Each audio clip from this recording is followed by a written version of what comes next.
ये कौन है? ये वही हैं जिन्होंने महाभारत का युद्ध जीता था।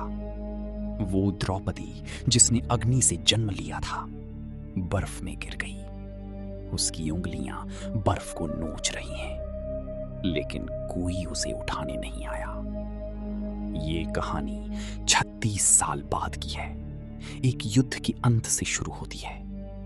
तो चलिए शुरू करते हैं बिल्कुल शुरुआत से। माउंट सुमेरु, स्वर्ग का दरवाजा, और वो सच्चाई जो सुनकर आपकी रूह कांप जाएगी। महाभारत का युद्ध खत्म हो चुका था। कुरुक्षेत्र का मैदान तबाही से भरा पड़ा था। टूटे हुए रथ, बिखरे हुए हथियार और कौवे जो आसमान में चक्कर लगा रहे थे। 18 दिन में लगभग 40 लाख योद्धा खत्म हो गए थे। हर जगह तबाही के निशान थे। एक टूटा हुआ रथ का पहिया जमीन में आधा धंसा पड़ा था।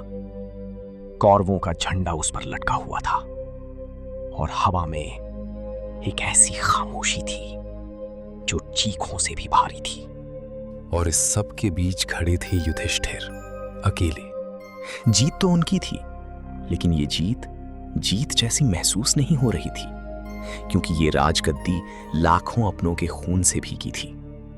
दिए जल रहे थे, दरबारी खड़े थे, लेकिन जो कुर्सियां पहले कौरवों की होती थी वो खाली थीं। उन खाली कुर्सियों को देखकर युधिष्ठिर को हर रोज याद आता था कि ये जीत कितनी महंगी पड़ी। भीम खिड़की के पास खड़े थे, हाथ बंधे हुए। अर्जुन का गांडीव एक शेल्फ पर पड़ा था, उस पर धूल जम चुकी थी, मकड़ी के जाले लग चुके थे।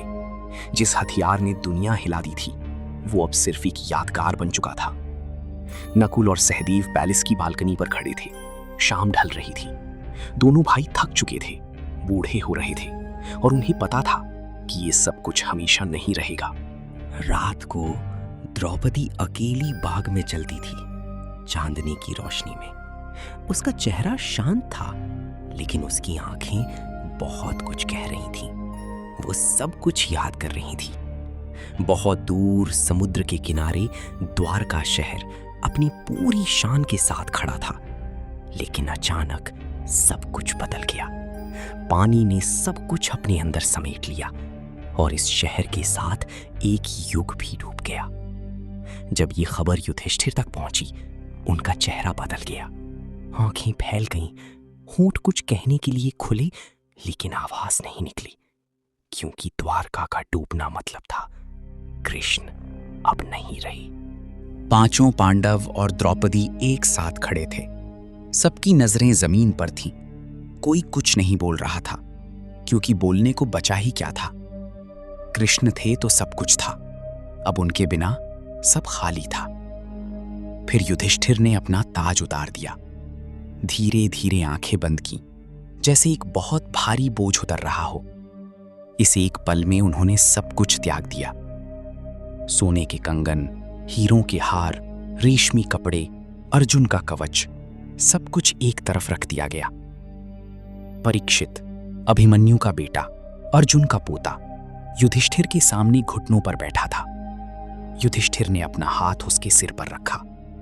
राज्य अब उसका था, लेकिन पांडवों की यात्रा कहीं और जानी थी। और फिर वो निकल पड़े, हस्तिनापुर के विशाल दरवाजों से बाहर, साधारण वस्त्र में, नंगे पैर। तभी एक कुत्ता आ गया, सीधा युधिष्ठिर के पास, और उनके साथ चलने लगा। घने जंगलों से गुजरते हुए 6 इंसान और एक कुत्ता चल रहे थे। ये कोई साधारण यात्रा नहीं थी, ये थी महाप्रस्थान यात्रा, जिससे लौटकर कोई नहीं आता। जंगल खत्म हुआ तो रेगिस्तान आ गया। तपती जमीन, सूखा आसमान। भीम पसीना पोंछ रहे थे, द्रौपदी धूप से बच रही थी, लेकिन युधिष्ठिर बिना रुके आगे बढ़ते रहे। पूरा माहौल संघर्ष, त्याग और अंत की ओर बढ़ती यात्रा को दर्शाता है। फिर एक नदी आई, तेज बहता पानी, पत्थरों पर फिसलते कदम। फिर सामने आए विशाल बर्फ से ढके पहाड़, जिनके पीछे था स्वर्ग का रास्ता। चढ़ाई शुरू हुई, रास्ता पतला था। भीम ने पीछे मुड़कर देखा, लेकिन फिर युधिष्ठिर को देखा जो बिना रुके आगे बढ़ रहे थे, और भीम समझ गया इस रास्ते पर पीछे मुड़ना मना है। एक एक करके सहदेव, नकुल, अर्जुन और फिर भीम भी गिरते गए। हर किसी के गिरने के पीछे उसका अहंकार था। अब सिर्फ युधिष्ठिर और वो कुत्ता बचे थे। आखिर में देवेंद्र का रथ आया। उन्होंने युधिष्ठिर से कहा स्वर्ग चलो, लेकिन युधिष्ठिर ने मना कर दिया।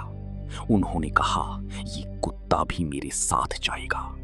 इंद्र ने कहा स्वर्ग में कुत्ते का स्थान नहीं है, लेकिन युधिष्ठिर नहीं माने। तभी वो कुत्ता चमकने लगा और धर्मदेव के रूप में प्रकट हुआ।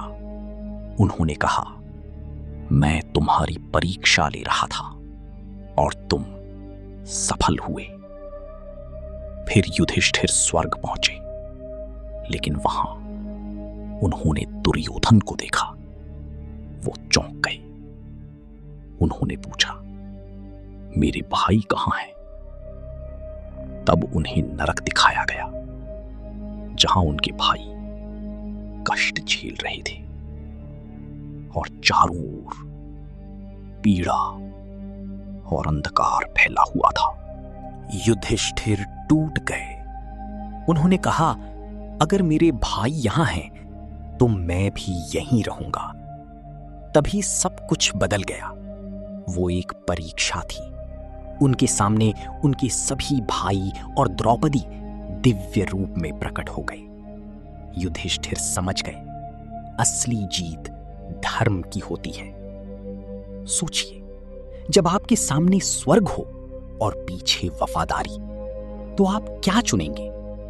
क्योंकि अंत में ना ताकत बचती है, ना सुंदरता, ना बुद्धि, सिर्फ धर्म बचता है। और धर्म कभी अकेला नहीं छोड़ता।